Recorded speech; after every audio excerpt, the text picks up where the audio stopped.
Bonjour à toutes et tous, bienvenue sur la chaîne Le Mandataire Efficace. Aujourd'hui, nous allons vous donner 5 arguments pour convaincre les vendeurs de passer par un professionnel. Allez, c'est parti.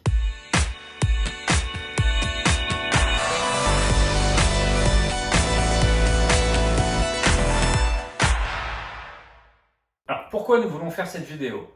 En effet, pour commencer à bien travailler dans l'immobilier, l'important est d'avoir des mandats de vente.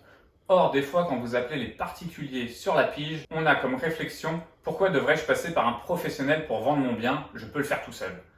Eh bien, on va vous donner 5 arguments pour pouvoir contrer cette phrase du particulier. Parce que le plus important, c'est de pouvoir défendre votre métier et donc de pouvoir prendre un mandat de vente. Donc déjà, la première chose, n'hésitez pas à lui parler de sécurité. Et au niveau sécurité, vous allez avoir 2 points. Une sécurité liée un petit peu au cambriolage, on va rentrer dans le détail, et une sécurité liée à la finance. Donc pour commencer, au niveau du cambriolage, vous pouvez très bien argumenter auprès de vos propriétaires qu'en mettant une annonce sur le bon coin, il n'est vraiment pas à l'abri des gens malveillants qui peuvent appeler pour savoir quand est-ce qu'ils sont là, quand est-ce qu'ils sont pas là. Alors, est-ce qu'ils vont venir à plusieurs pour peut-être repérer les lieux pour un futur cambriolage, pour peut-être déjà essayer de voler quelque chose dans le bien? Il faut vraiment se méfier, on n'est pas dans un monde de bisounours et n'hésitez pas à le dire à vos vendeurs. Vous verrez que leur tête va changer un petit peu quand vous allez leur expliquer tout ça. Donc ça, c'est vraiment pour la sécurité physique. Olivier va vous expliquer un petit peu tout ce qui est sécurité financière. Quand vous êtes un particulier, il vous est impossible, ou du moins extrêmement compliqué, de dire « Oui, mais avant de visiter, allez voir mon courtier parce que je veux être sûr de votre financement. » Il y a toutes les chances que les gens raccrochent.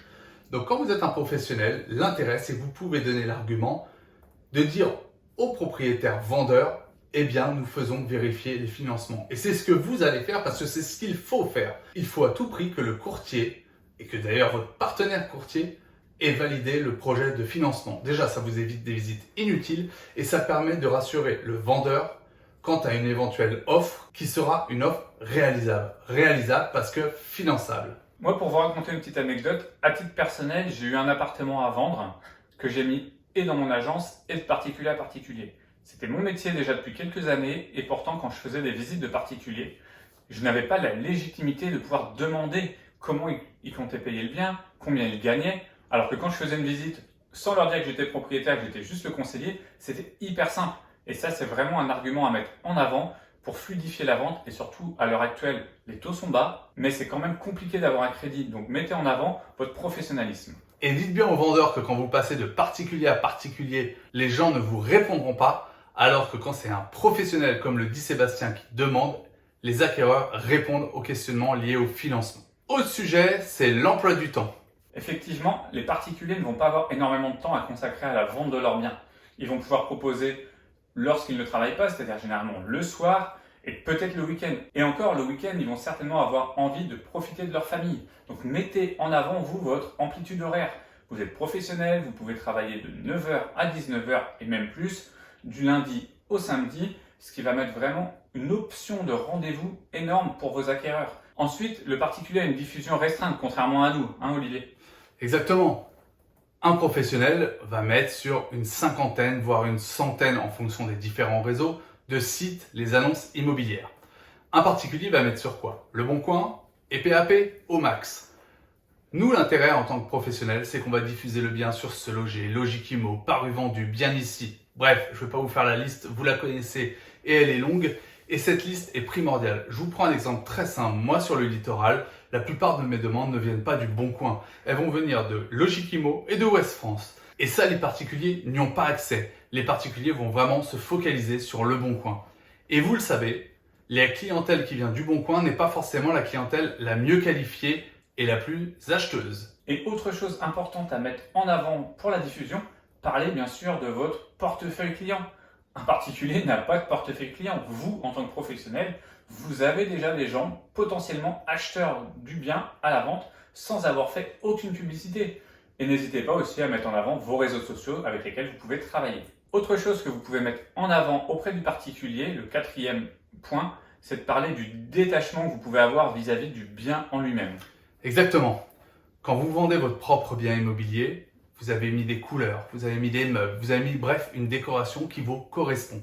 Et c'est très compliqué d'expliquer que vous avez la plus belle maison du monde à quelqu'un qui, ça se trouve en face de vous, trouve la déco la plus moche de la terre. Alors, certes, la maison peut leur plaire, mais ils vont peut-être refaire un tas de choses. Et c'est très compliqué d'entendre « Ah bah ça, nous, il faudra qu'on refasse la salle de bain, hein, c'est pas très beau. Ah oui, le salon, vous l'avez fait en vert, nous, on préfère le gris. » C'est très compliqué d'être détaché. Et souvent, le particulier va vouloir survendre la maison alors qu'il ne faut surtout pas le faire.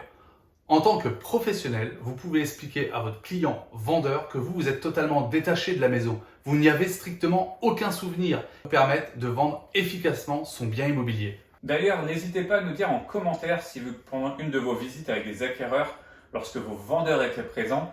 Je sais que moi, plusieurs vendeurs sont déjà intervenus pour dire « Ah, vous avez vu, j'ai ouvert ce mur à l'époque de mon grand-père ou autre ».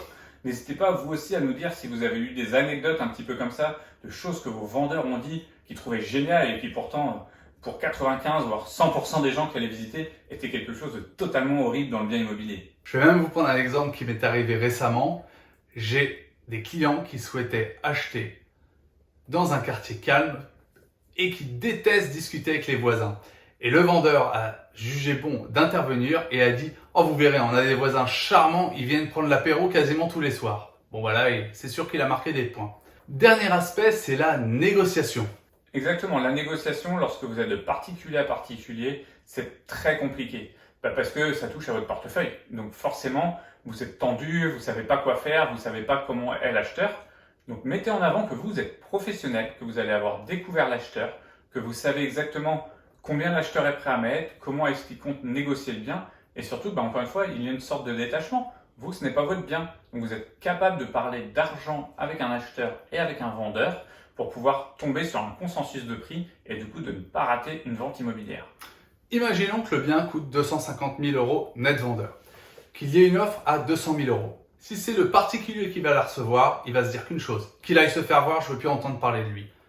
Vous, en tant que professionnel, et c'est ça qu'il faut mettre en avant, vous pouvez dire au client, votre offre est déraisonnable, je ne peux même pas me permettre de la proposer à mon client vendeur. Et ça se trouve, il va remonter son offre à 230 et on va arriver à un compromis. Donc, il y a vraiment une négociation qui peut se mettre en place, que de particulier à particulier, généralement, une fois que la discussion est rompue, il n'y a plus de négociation possible. Donc, pour résumer les 5 arguments importants à mettre en place auprès de vos vendeurs pour leur montrer qu'il faut passer par un professionnel de l'immobilier, n'hésitez pas à parler 1 de la sécurité, en 2 de votre disponibilité, de votre emploi du temps pour organiser les visites, en 3 de la force de la diffusion que vous allez mettre en place, en 4 du détachement que vous allez avoir vis-à-vis du bien et en 5 de votre pouvoir de négociation.